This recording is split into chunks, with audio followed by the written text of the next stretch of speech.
자, 그러면 이 각각의 기후들의 특징을 이제 사진과 함께 선생님이 몇 가지씩만 제시를 한번 해 보겠습니다.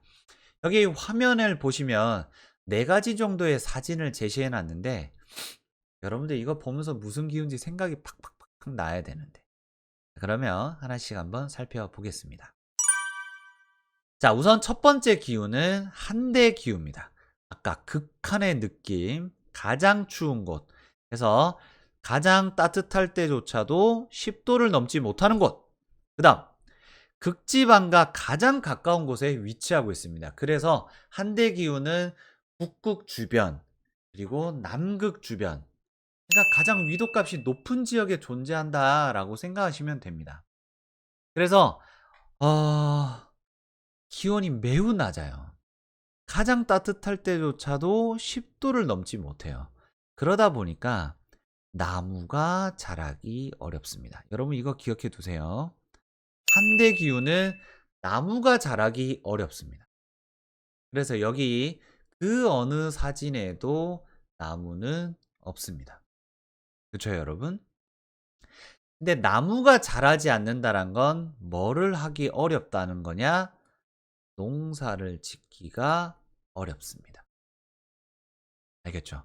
그러면 이 지역 사람들은 주로 뭘 먹고 살겠어요? 농사를 짓기 어려우니까 낚시, 사냥 이런 걸 하게 되는 겁니다. 알겠죠, 여러분? 자, 그런데 이 나무는 자라기 어렵지만 근데도 사진을 보면 뭔가 울긋불긋 푸른푸른한 무언가가 있죠.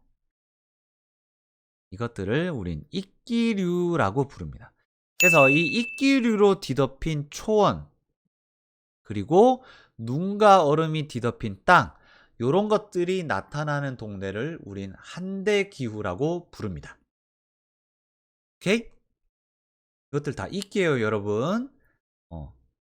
착각하시면 안 돼요. 자, 그 다음 이건 냉대기후의 모습입니다. 자, 그런데 선생님이 이 제시한 이 사진들은 냉대기후 중에서도 위도가 조금 높은 곳에 해당됩니다. 우리나라, 특히 서울, 북한, 뭐 이런 동네도 사실 냉대기후에 포함이 됩니다, 여러분. 그래서 냉대기후는 선생님이 설명을 하기보다 사실 여러분이 다 느끼고 있는 거예요. 우리나라 서울이 그냥 냉대기후라고 생각하시면 돼요. 알겠죠? 최하늘 평균 기온은 영하 3도보다 낮아요. 우리 서울이 가장 추울 때가 언제예요? 1월, 2월 이럴 때잖아요. 그때 영하 3도 밑으로 떨어지잖아요. 영하 10도 막 이러기도 하잖아요. 어, 아, 냉대기후, 가장 추울 때 영하 3도 밑에 맞구나. 근데 더울 때는 어때? 막 20도, 30도 올라가지. 그러니까 결국 냉대기후는 더울 때의 기온은 아무 의미 없어. 그냥 추울 때 영하 3도 밑으로 떨어지면 그냥 그 동네는 냉대기후인 거야. 알겠죠? 자, 그래서 이 동네는 겨울이 추워요. 그리고 길어요. 그래서 사실 사람이 살기에 썩 좋은 동네는 사실 아니에요, 여러분. 근데 우리 서울 생각해봐요. 겨울은 이렇게 영하 3도 밑으로 떨어져서 추운데 여름엔 또 어때? 덥지. 그러니까 연교차가 크지. 이때 연교차라고 하는 건 연교차. 1년. 1년 동안 기온의 차이라는 거예요. 아니, 다시 얘기해서 여름과 겨울의 기온 차이를 연교차라고 부릅니다. 냉대기후. 우리나라 서울 생각하면 되죠? 연교차 크지.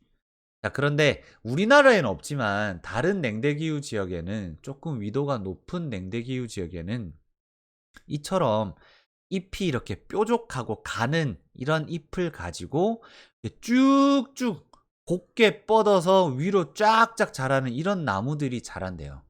그래서 이런 잎이 뾰족하고 곱게 쭉쭉 자라는 나무들이 많이 자라고 있는 동네를 우리는 특별히 타이가 지역이라고 부르는데, 이런 타이가 지역이 잘 발달한다고 합니다. 그게 바로 냉대기후의 특징입니다. 알겠나요, 여러분? 자, 그럼 냉대기후의 포인트를 다시 한번 정리하면 최하늘 평균 기온 영하 3도 이하, 겨울이 춥고 길고 연교차 크고 타이가라는 이 숲이 쫙 분포하고 있고, 그래서 그 숲에는 이런 잎이 뾰족한 침엽수림이 자라고 있다라고 생각하면 됩니다. 사실 뭐 요거를 제외하고는 우리나라 서울이라고 생각하시면 됩니다. 자, 그다음 냉대기후 다음에는 사실 온대기후가 와야 되는데 선생님 온대기후를 뺐어요. 왜냐하면 온대기후의 사진이라고 참 찾기가 애매해요. 그냥 온대기후는 우리나라 남부지방 제주도와 같은 삶이라고 생각하시면 돼요. 사실 별 특징이 별로 없어요. 그냥 따뜻한 동네예요. 그냥 우리가 꼭 배운다면 온대기후는 영하 3도보다 높고 18도보다 낮죠. 뭐가? 그렇지. 최하늘 평균 기온이 영하 3도보다 높고 18도보다 낮은 거. 이게 온대기후예요. 그러고 그냥 따뜻해요. 뭐 딱히 할 말이 없어요. 그게 온대기후예요. 알겠죠? 자, 그러면 이제 열대기후는 매우 더운 기후. 그래서 가장 추울 때조차도 18도를 넘습니다. 그래서 1년 내내 더워요. 그리고 얘네는 적도 근처에 주로 분포하고 있어서 가장 저위도에 위치하고 있는 기후가 바로 열대기후입니다. 그리고 일사량이 정말 많은 기후입니다. 그래서 더워 죽습니다. 이런 게 열대기후라는 거. 더 구체적인 건 소단원 2에서 아마 더 상세하게 배우게 될 겁니다. 아시겠죠, 여러분? 자, 그리고 마지막으로 이 건조기후가 있습니다. 건조기후는 아까도 얘기했지만 1년 동안 강수량이 500도 안 돼요. 근데 여러분, 이 1년 동안 내리는 강수량 500이 뭘 기준이냐면 이겁니다. 식생이 자라기 어렵습니다. 그래서 여기에는 이런 나무가 자라기 어려워요. 아까 나무가 자라기 어려운 동네 또 있었죠. 그렇죠. 한대기후. 한대기후도 나무가 자라기 어려웠죠. 왜 거기는 나무가 자라기 어려웠나요? 그렇지. 기온이 너무 낮아서. 근데 건조기후는 나무가 자라기 어려운 이유가 뭐냐면 얘는 강수량.